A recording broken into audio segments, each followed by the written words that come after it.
दोस्तों जियो financial service की बात करें तो कंपनी ने क्वार्टर फोर के रिजल्ट को डिक्लेयर कर दिया है। रिजल्ट इस बार ठीक ठाक रहा है, वैसा ही रहा है जैसी उम्मीद थी, क्योंकि बिजनेस अभी शुरू होने लगे हैं तो अच्छे रिजल्ट की कल्पना हम करेंगे एक दो रिजल्ट के बाद ही, क्योंकि अभी शुरुआती दौर में है। बहुत सारे तो रेगुलेटरी अप्रूवल अभी मिलने बाकी भी है, लेकिन बिजनेस बहुत दमदार है। सारे के सारे बिजनेस गेम चेंजर है जो इस कंपनी को बहुत ऊंचाइयों पे लेके जा सकते हैं। अब यहाँ पे जो नया शेयर होल्डिंग पैटर्न है उसमें भी कुछ चौंकाने वाली बातें हैं, जैसे कि काफ़ी लोग चाहते हैं कि जानना ये कि आखिर प्रमोटर ग्रुप में क्या मुकेश अंबानी अकेले, ऐसा नहीं है। बहुत सारे लोग हैं जो प्रमोटर ग्रुप से है, तो उसको अच्छे से समझेंगे। इसके अलावा जो कुछ बड़े फंड हाउस है जिन्होंने कितना बड़ा निवेश किया है उसको भी समझने की कोशिश करेंगे, और मार्केट एक्सपर्ट क्या कह रहे हैं इस समय जियो फाइनेंशियल को लेकर इस रिजल्ट के बाद, और डिविडेंड की क्या संभावना बन रही है उसको भी समझने की कोशिश करेंगे इस वीडियो के साथ में। लेकिन फ्रेंड्स, उससे पहले अगर आप पहली बार हमारे चैनल पे आए तो चैनल को सब्सक्राइब कर दीजिए, एक बेल आइकॉन दबा दीजिए ताकि जब भी नया वीडियो बने पहला नोटिफिकेशन आपको मिले। वीडियो पसंद आए तो लाइक से जरूर कीजिए। चलो फ्रेंड्स, वीडियो स्टार्ट करते हैं। मैं हूँ आपका दोस्त एसबी दवे और हमारे अपने चैनल ऑनलाइन कमाई में आपका बहुत बहुत स्वागत है। तो सबसे पहले बाजार की बात कर ले। आज बीएसई सेंसेक्स में 79,595 के स्तर पे क्लोजिंग देखने को मिली 187 पॉइंट की तेजी के साथ, यानी 0.24% पॉजिटिव क्लोजिंग हुई। तो एक तरफ तो बाज़ार में जो ग्लोबल रीजन थे वो निगेटिव थे, उसका साथ नहीं मिलने के बावजूद भी बाज़ार ने पॉजिटिव क्लोजिंग दी, और पिछले कई ट्रेडिंग सेशन से हम लगातार बाज़ार में तेज़ी देख रहे हैं। बाज़ार 73,000 सेंसेक्स से दौड़ना शुरू हुआ था और लगभग 80,000 सेंसेक्स के आसपास पहुंचा है, और ये भारी भरकम जो तेज़ी बनी है इसमें लोगों का नुकसान बहुत जो था वो रिकवर हो गया है। जितना बाज़ार गिरा था उसका आधा तो रिकवर हो ही चुका है। 86,000 के आसपास से बाजार ने गिरना शुरू किया था, ये वो ऑल टाइम हाई बनाया था, 73,000 तक पहुंच गया था। लेकिन अब आप देखें तो फिर से 80,000 के लेवल तक पहुंचता हुआ दिखाई दे रहा है। इसका मतलब बाजार ने आधी अपनी भरपाई कर ली है, और जिस तरह से एफआई बाजार में फिर से लौट के आए, इस बार कुछ नए हाई बनने की संभावना बनने लगी है। और इसके पीछे रीज़न भी है, जैसे कि यूएस के बाज़ार में भी भरोसा लोगों का कम बना है। चाइना के बाज़ार में भी अब देखें तो लोगों का रुझान थोड़ा सा कम हुआ है डोनाल्ड ट्रंप की जो टैरिफ पॉलिसी की वजह से। ऐसे में इंडिया का बाज़ार सेफ लग रहा है और निवेशक फिर से लौट के आए। आज निफ्टी फाइनेंशियल सर्विस में भी तेज़ी थी, 26,624 के स्तर पे 189 पॉइंट की तेज़ी थी, यानी 0.72% अपर क्लोजिंग निफ्टी फाइनेंशियल सर्विस ने। अब जियो फाइनेंशियल सर्विस की बात करें, यहाँ पे भी अच्छी खासी तेज़ी थी, 250 के आसपास क्लोजिंग दी है, 1.71% की शानदार तेजी के साथ, यानी लगभग 0.25% की तेजी है, क्योंकि बाजार में इतना कोई खास प्रदर्शन नहीं था। अब यहाँ पे अगर हम बात करें इसके शेयर होल्डिंग पैटर्न की मार्च महीने के, प्रमोटर की होल्डिंग यहाँ पे अनचेंज है 47.1% के आसपास, जो दिसंबर में भी थी। एफआईए की बात करें, उन्होंने अपने इन्वेस्टमेंट को कम किया, 15.6% की होल्डिंग थी दिसंबर में, मार्च में ये 11.7% हुई। तो एफआई ने यहाँ पे काफ़ी बड़ी मात्रा में बिकवाली की है। डीआई की बात करें, उनकी 12.6% की होल्डिंग थी दिसंबर क्वार्टर में, जो मार्च में बढ़ के 14.4% हुई है। तो यहाँ पे डीआई ने अगर देखे तो काफ़ी ज़बरदस्त निवेश किया है। जनरल पब्लिक की बात करें तो उनकी 24.6% की होल्डिंग थी दिसंबर क्वार्टर में, जो मार्च में बढ़ के 26.8% हो गया। तो जनरल पब्लिक ने भी अच्छा खासा निवेश किया है।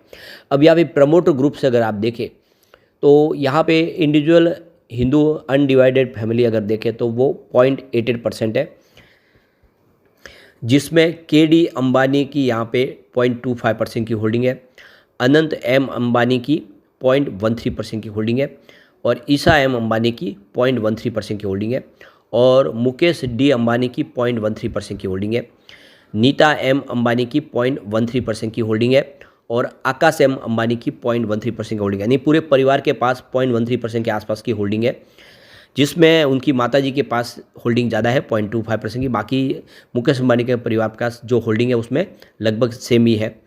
अब यहाँ पे एनी अदर स्पेसिफाई में 46.24% की होल्डिंग है। उसमें जो सबसे बड़ी अगर होल्डिंग देखें तो वो है श्री चक्र कमर्शियल एलएलपी, 11.64% की होल्डिंग है, रिलायंस ग्रुप की ही ये कंपनी है।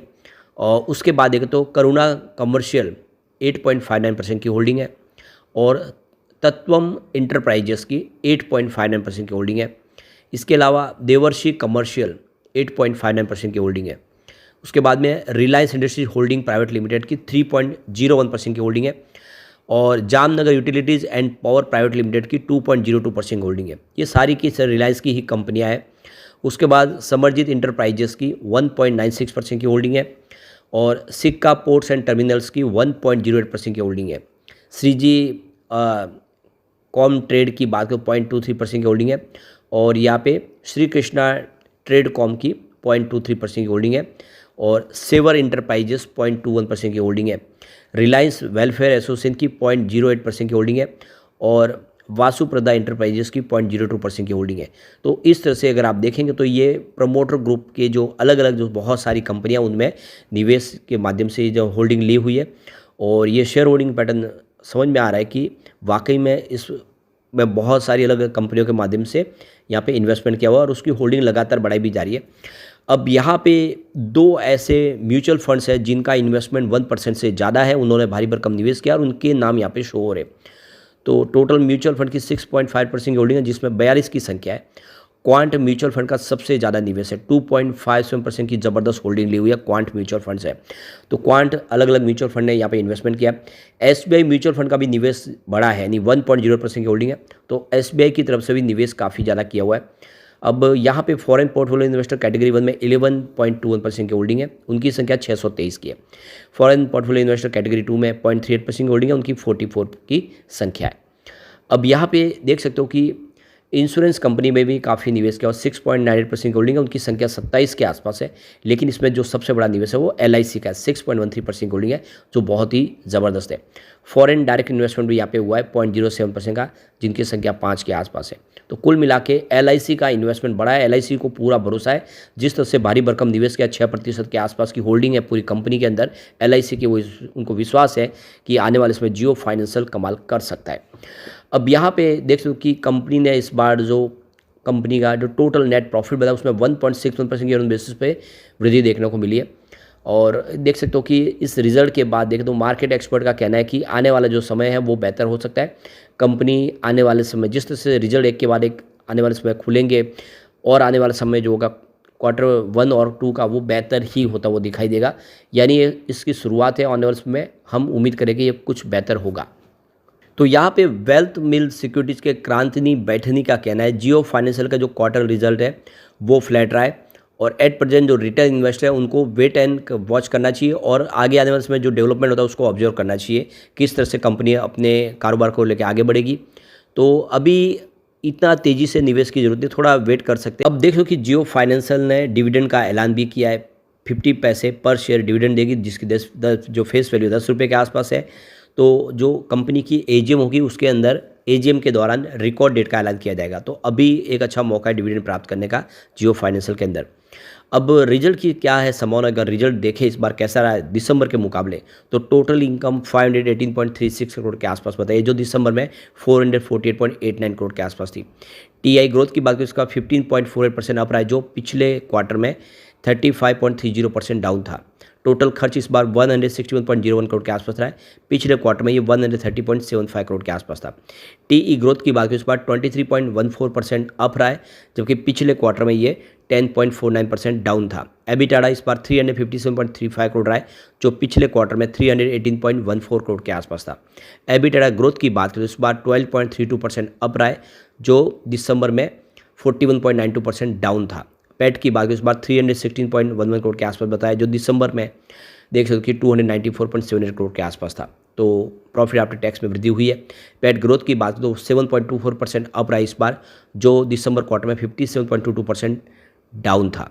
एबिटाडा मार्जिन इस बार 68.94% रहा है, जो दिसंबर में 70.87% था। नेट प्रॉफिट मार्जिन 60.98% बताया, जो दिसंबर में 65.67% के आसपास था। बेसिक EPS इस बार 0.50 रुपीज़ रहा है, जो पिछले क्वार्टर में 0.46 रुपीज़ के आसपास था। तो कुल मिला के इस बार रिजल्ट दिसंबर के मुकाबले अच्छा है, और उम्मीद करें कि आने वाले समय और बेहतर होगा। लेकिन फ्रेंड्स, कोई भी इन्वेस्टमेंट करने से पहले अपने फाइनेंशियल एडवाइजर से एडवाइस ले ले, या अपना खुद का रिसर्च करें, क्योंकि मैंने वीडियो आपके एजुकेशनल पर्पज़ के लिए ही बनाया। वीडियो पसंद आए तो लाइक से जरूर कीजिए और चैनल को सब्सक्राइब कर दीजिए। Thank you friends.